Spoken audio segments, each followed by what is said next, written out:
In this podcast episode, we want to introduce you to our BCEN friend Becky Rich. Come along as Michael, Dexter, and Hollye Briggs talk with Becky about her start in emergency nursing. They will chat about how she went from a patient care tech to recently finishing her DNP. It's been quite a journey thus far, but Becky hasn't lost a step. This episode is called Another Bend in the Road from PCT to DNP. Hello, and welcome to the BCEN Friends podcast, where we hold interesting conversations about learning with a range of thought leaders, BCEN certification holders, and industry professionals. But most importantly, to create value and insight for you, our professional nurses across the emergency spectrum. We hope you find our discussions interesting, informative, sometimes funny, sometimes serious, and always valuable. I'm Hollye Briggs, a professional development specialist at BCEN and one of your hosts for today. I'm joined by my co-host, Michael Dexter, Director of Professional Development at BCEN. Hi, Michael. Hi, Hollye. It's great to have you with us today. And in this episode of BCEN and Friends, we have Becky Rich. Becky is an emergency nurse who has developed a passion for teaching and training the next generation of nurses. She's constantly pushing herself and her students to reach beyond the status quo. Michael, could you please introduce us to our BCEN friend, Becky?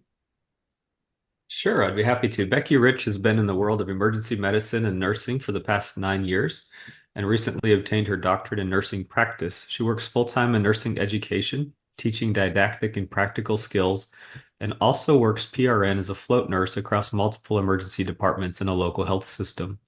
The chaos and the structure of these two positions are exactly, as Becky believes, the best of both worlds. Outside of her professional life, Becky enjoys family time with her fiancé, daughter, and 2 dogs. Whether it's walks, hikes, or pool time in the beautiful Arizona weather, Becky is always enjoying her time in the sun. Becky, welcome to the BCEN and Friends podcast. It's a pleasure to have you with us today. Hi, thank you for having me with you. I'm excited to be here. Yeah, it's great to have you. And you're not originally from Arizona. So tell us a little bit about your emergency nursing career and where you started out and about what you're doing now in Arizona, a little bit more about where you are today. Sure. Yeah. So I started as a emergency nurse in New Jersey back in 2016. I worked at a major trauma center. I worked there till 2019. It was a high volume emergency room and it was crazy. A lot of times it was one nurse per like 10 to 13 patients. So in 2019, I decided that I needed a change. I had my experience. I was 27. I was single and I was ready for travel nursing. So in January of 2020, I started travel nursing and that's when I moved to Arizona. And I chose Arizona because it's warm and I hate the cold winter. So I hiked a ton. I stayed there for 19 weeks. And then at the end, I wanted to go back to New Jersey because while I was in Arizona on that assignment, COVID happened and I had a lot of guilt. So I went back to New Jersey. I did a travel assignment over the summer in an ICU at the shore. And then after that, COVID kind of had settled at the moment. So I went back to Arizona, which I didn't mention earlier, but when I was in Arizona over the winter, I met my fiance. So, well, now fiance. So I was excited to get back to Arizona. I took a year's permanent job. And then after that, I went back to travel again. And I found myself back at the trauma center I worked at in 2016 to 2019. I stayed there for 8 weeks. And then I went back to Arizona and I worked in an ICU float pool as a traveler in Scottsdale. That was probably my favorite assignment. I learned so much in that ICU. And then I had my daughter, completed my master's degree in nursing education. I started working as a nurse educator and then took a position working per diem as an ER nurse. And as you said earlier, I currently work full-time as a didactic and skills instructor and then per diem as an ER nurse. So I do believe I have the best of both worlds. In my opinion, the fact that you've spanned not only just the actual hands-on of emergency nursing, but now you've turned around and you're training that in skills and simulations and teaching that next generation. You went from New Jersey to Arizona, so two like wildly different, not only climates and just, different cultures and different ways of life, but then you've also, different ways of nursing, different health systems. And now you're in school in the education side of nursing, but then you also work PRN and go to a couple of different ERs, which again, we all know like ERs are quote unquote the same, but they're all different in where stuff is and the culture of a unit. And so you just constantly having to be very flexible in what you do and adapting yourself. And that's what I hear in your career is that you've been super adaptable. And along the way, you're using your knowledge and your experience to help other people kind of follow along. So that is really, really cool. I know Michael had mentioned it, but congratulations on your recent defense of your DNP project and adding some really hard-earned credentials to your name, along with your CEN that you hold. I guess my question, what is the value you see in furthering professional development, whether that be with certifications or additional degree programs? Like, where do you see the value in all of that? First off, thank you for congratulating me. So I think that having certifications or advancing your degree makes you a more well-rounded professional, whether that is as a bedside nurse or in, like for me, nursing education. Like, for instance, getting my CEN, I thought that I had so much knowledge, and then studying for my CEN, even just studying it before I took my test, I felt like I learned so much and I was becoming a better nurse. And then once I took that test and actually passed and earned my CEN, I felt validated in what I learned. And then for like my master's in nursing education, I learned so much about, not so much about nursing, a little bit about nursing, but so much about the nursing education and how to be a professional. It really, really helps, especially with now being a nurse educator. The DNP, I think, just adds to being more well-rounded, and it opens doors for online teaching opportunities that require doctoral degree. And like for me personally, the only other certification that I currently have my eyes on is the CNE, which is the certification for nursing education. And I've been studying for that. And even in just studying for that, I have learned so much that like every day I'm like, oh, I learned that when I was studying for my CNE, like this, I'm going to apply this to my class and different things like that. So I do think it makes you a more well-rounded professional. And I think that they're very important. Yeah, I've seen the same thing. I think that there's a lot of value in that. And I also hold multiple certifications. And I find that for me, it's a personal push, to know more and to be better rounded in the area that I'm working in. And certainly has helped me personally and professionally to be focused on both certification and advanced degree. And you do work with nursing students, and you have presented at Student Nursing Association conferences and in meetings, and you work directly with a lot of people that are becoming nurses. And so in doing that, what kind of advice do you give to nursing students or even nurses that are new in the field, and maybe they don't even realize that certification is a thing, or they don't realize the value of continuing on with a higher degree or the value of continuing education? So how do you really promote that and push ideas like that or the value of lifelong learning to some of these newer nurses or student nurses? So for student nurses, I don't necessarily push certification as much. I do think it's something that they should look into, especially like I teach wound care. And during that, we actually have an instructor here that has her wound care certification. And she like explained to some students how she went about getting that, because some students are fascinated by wound care. And it's like, oh, you can actually be certified in that. But as for like the board certifications, I don't necessarily push, but I'm proud of mine. So I do tell students about mine. I do have it after my name on my emails and stuff. So they do see it. And it is like a badge of honor. My main advice for students like in nursing school is to remember why you are in nursing school, what your end goal is.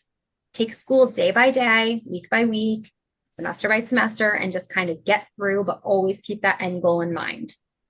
As for nurses, like new nurses, I do highly recommend to them to find their like niche and kind of stick with it and do advance in it.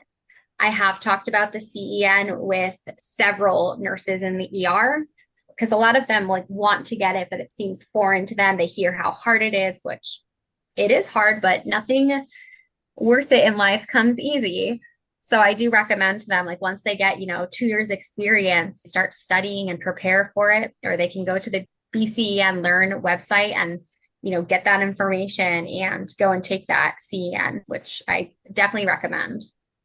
I think it's important no matter where they work, whether it's, you said woundostomy certification, med surge, if they work in oncology, there's just so many different ways to, as you mentioned, really dive into it and really learn that field. And I think it's important that in nursing school, we have this more holistic overview of what patient care is. But I think once somebody starts working in a particular field, it's really important to dive into it and really try to learn as much as they can about that. And I think certification certainly helps propel that individual forward in whatever field that they're in.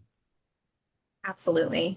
Well, that is some great advice. And I think keeping in mind what is your end goal. I remember as a nursing student, my end goal was to finish the program and pass, and to pass the NCLEX. Like I remember that being like, oh, this is the mountain, this is the pinnacle, only to quickly realize as I started in the ER as a new grad that I had many more mountains to climb. And so I think just taking it, like you said, step by step, a lot of times just recognizing like there isn't really an end when it comes to adding to your knowledge. You are going to have to be a lifelong learner. This is not a field that you will ever come to like an end point where you have nothing left to learn.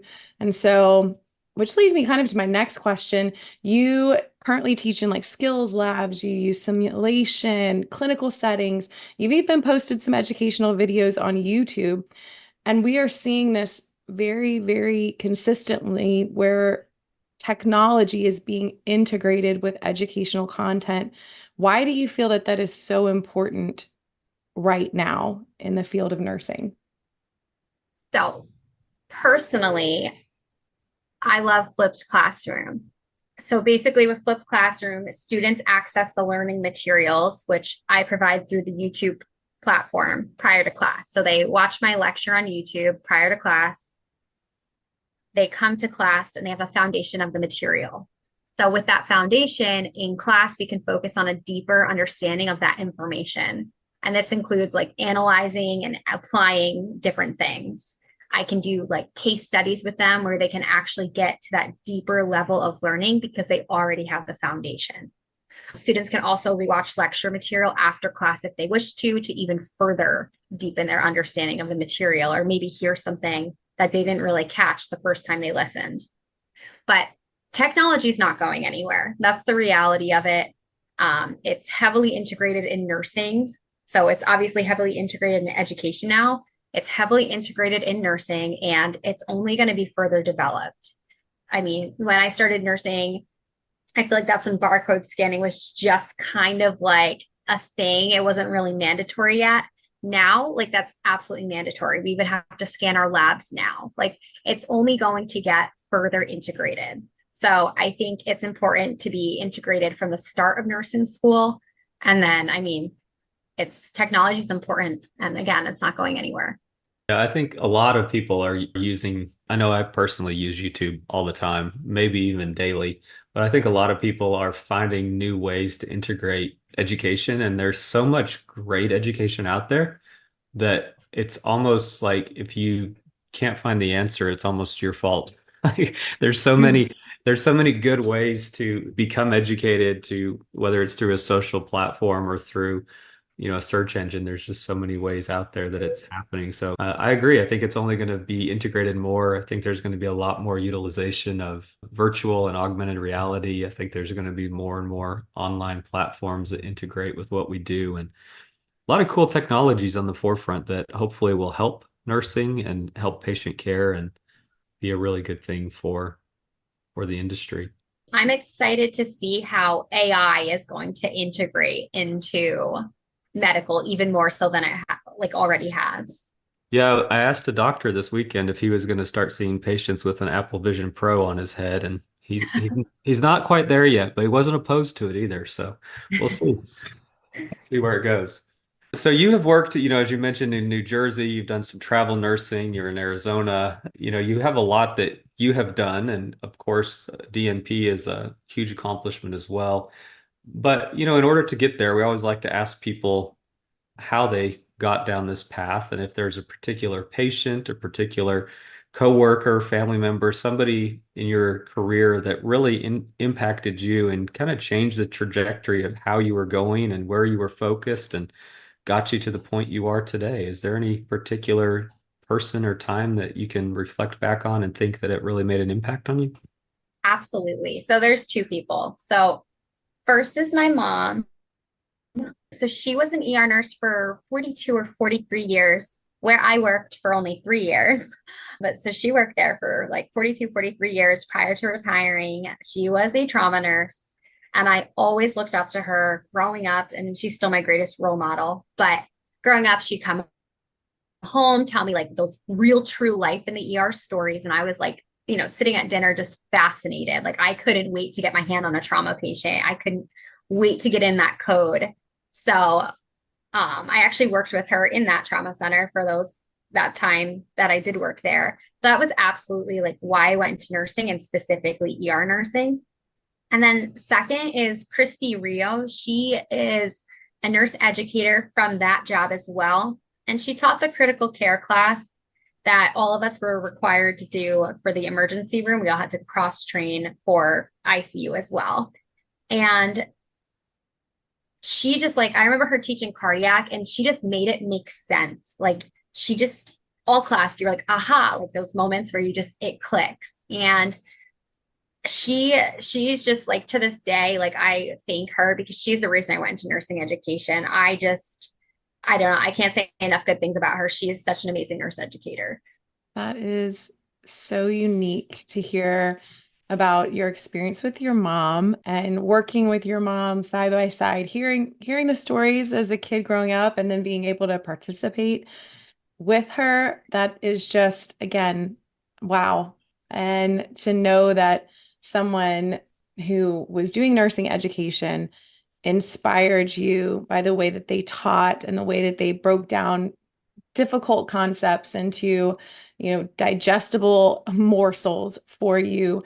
And that inspired you to want to do the same thing, to be that person for someone else. And again, this is a question that I love to hear because it makes me just really proud to know that I am in a profession where there are people who are doing that for other people.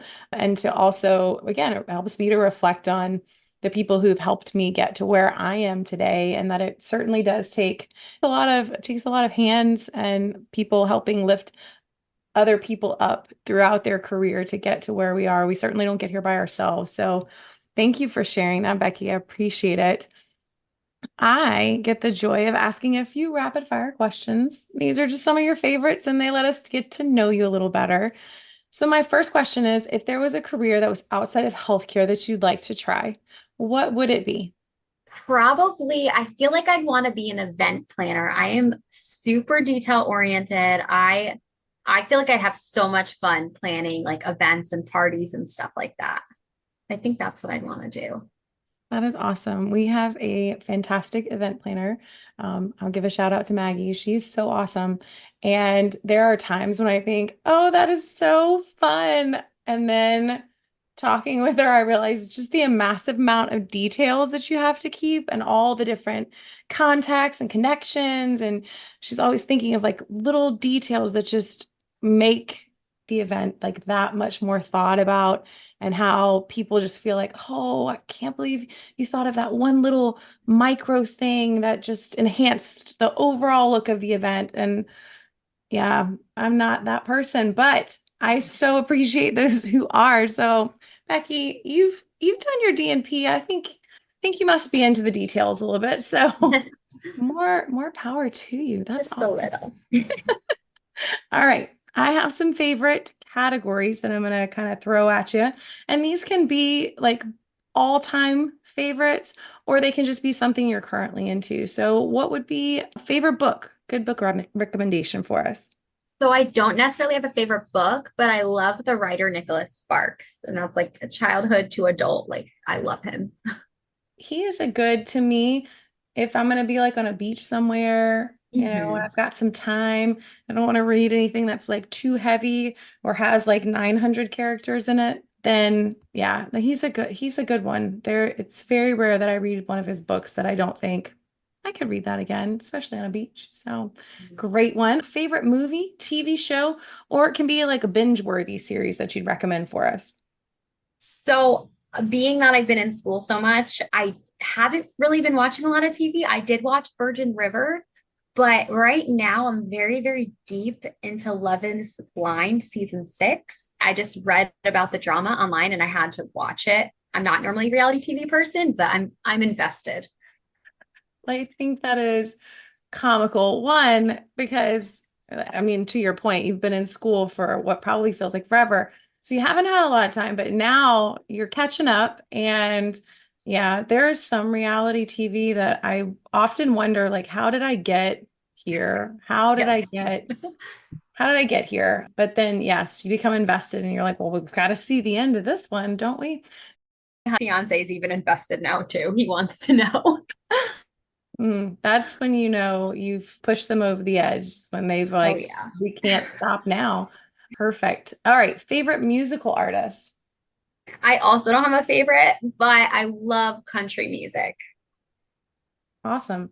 Is there someone that you can just turn on and no matter what, you're gonna listen to the whole song?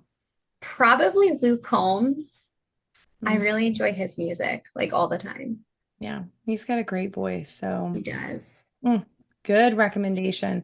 All right. Another question that I have for you, and this one I'm always interested in as well. What is your self-care go-to or a hobby like outside of healthcare that just kind of helps you reset and kind of come back when it's been heavy, something that just helps you reset? Something that I do often is walks outside with my daughter. Something that I should do more is going for like massages where like I could just completely like relax my mind. So both of those are probably what I do for self-care and my hobby. I understand that. My daughter and I take a walk if the weather's nice, which sometimes the weather down here can be a little ugly, but if it's nice, we'll go on a walk, and it's not like a really quick walk. We are meandering at the very least, but it's amazing how just talking about her day or what's going on, it really does. It kind of brings me back to the important things and maybe helps me let go of some of the things that just aren't quite as important as I thought they were. So great things. And yes, we should all think about getting a massage, probably on a more regular basis. Thank you for sharing all that with us, Becky. And if our audience would like to follow you online, what social media platforms could they find you on? The only one that I have that is professional and not just family would be LinkedIn, and they can find me by searching for Rebecca Rich DNP, and they should be able to find my name. All right. Well, thank you for sharing that with us, and I'll make sure to include that in the blog for this episode. Thank you. Yeah, Becky, it's been great chatting with you. I really appreciate the opportunity to talk to you, and it's just always inspiring to hear from people that are pushing themselves to not only advance the profession for themselves, but to make such an impact on other people through teaching and education. So thank you for sharing all of that. And again, the story, like Hollye mentioned, the story about working with your mom and being inspired by her was really awesome to hear. So it's been really great chatting with you today. Thank you. I want to take this time to thank Becky for joining us for this episode of BCEN Friends. Thank you, Becky, for sharing your passion, your drive, and your experiences with us.